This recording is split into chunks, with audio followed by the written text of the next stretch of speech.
కృషి ఎందుకంటే ప్రజల చేత ప్రజల కొరకు మంది దాన్ని కడిగా ఉపయోగించుకోవాలి. అందుకనే ఓటు వేయడం ప్రజల హక్కు చేసినప్పుడు మాత్రమే ఈ ఓటర్ దినోత్సవం యొక్క ఈ ప్రజాస్వామ్య స్వేచ్ఛాయుత నిష్పక్షపాత ప్రశాంత ఎన్నికల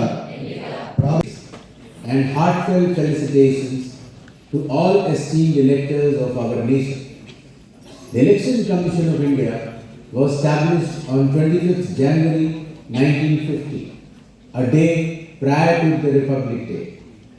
Every year, we commemorate 25th January as the National Voters' Day, a day dedicated to the electors of our great democracy. The year 2025 has been a year of significant achievements and innovations for the Election Commission of India.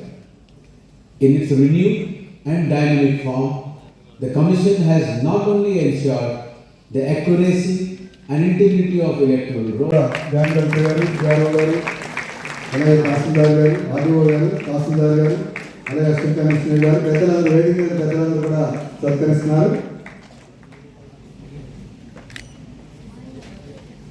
ఈ కార్యక్రమాల యొక్క ప్రధాన ఉద్దేశం ఈ ప్రజాస్వామ్యాన్ని సంరక్షించడం పరిరక్షించడం. అవి జరగాలి అంటే ప్రతి ఒక్కరూ కూడా 18 సంవత్సరాలైన ప్రతి ఒక్కరూ కూడా ఓటర్గా నమోదు చేసుకోవాలి. నమోదు చేసుకోవడంతోనే కాదు, ప్రతిసారి ఎన్నికలు జరిగిన ప్రతి సందర్భంలో కూడా ఖచ్చితంగా ఓటు అనేది వేయాలి. అదే ఈ కార్యక్రమం యొక్క ముఖ్య ఉద్దేశం. కాబట్టి ఈ ఉద్దేశాన్ని ఈ సదుద్దేశాన్ని అందరూ కూడా గుర్తించి ఇక్కడ ఉన్న వాళ్ళతో పాటుగా మీతో పాటు ఉన్న వాళ్ళకు కూడా ఈ విషయాన్ని తెలియజేస్తూ ప్రజల్లో ఓటింగ్ మీద అవగాహన పెంచి మరింత గొప్పగా ఈ యొక్క భారతదేశం యొక్క ప్రజాస్వామ్యాన్ని దినదిన ప్రవర్తమానంగా దేదీప్యమానంగా వెళ్ళిపోయే విధంగా మనం చేయాలి అంటే భారతీయులమైనటువంటి మన చేతుల్లో ఉంది. ఒక జాతి ఒక స్థరం నిశ్శబ్దంగా నిశ్చేతంగా ఉండిపోతే అది దేశ భవిష్యత్తుకి. విజయదుర్గ గారు, ఎలక్షన్ డిప్యూటీ తహసీల్దార్ నర్సాపురం, వారికి ఈ నమోదు కార్యక్రమం దిగ్విజయంగా జరగడానికి వీరి సేవలు అమూల్యమైనటువంటివి.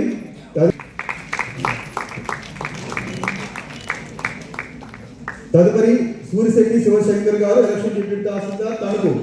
రత్కుమార్ గారు, ఎలక్షన్ డిప్యూటీ తహసీల్దార్ ఉండి.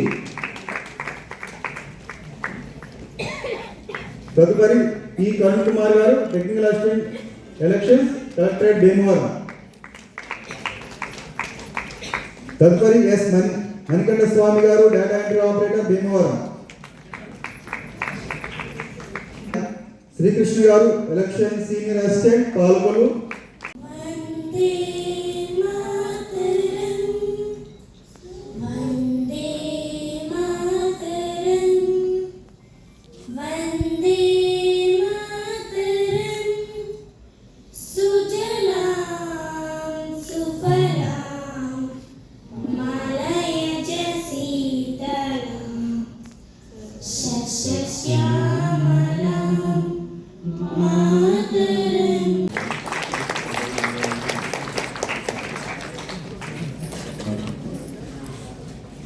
శ్రీ సీతారామరాజు గారు, వారిని గౌరవ జాయింట్ కలెక్టర్ గారు అలాగే మిగతా పెద్దలందరూ కూడా సత్కరిస్తున్నారు. యాదవ్ గారు, ఆర్డీఓ గారు, తహసీల్దార్ గారు, అసిస్టెంట్ కమిషనర్ గారు.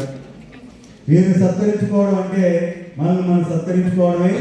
ఈ మూర్తులు నింపే స్ఫూర్తులు మన కీర్తులు తీసుకురావాలని తెలియజేసుకుంటూ ప్రతి ఒక్కరూ కూడా 18 సంవత్సరాలైన ప్రతి వ్యక్తి కూడా ఈ ఓటింగ్ పర్సెంటేజ్ ఎక్కువగా ఉంటున్న పట్టణాలకు వచ్చేసరికి చదువుకున్నటువంటి వాళ్ళు తీర్చిపాలి.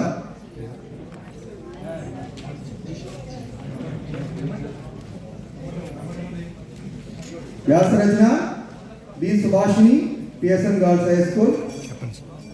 ద్వితీయ బహుమతి వి మేఘన, తృతీయ బహుమతి K Nageswari, municipal high school పీచ్పాల్.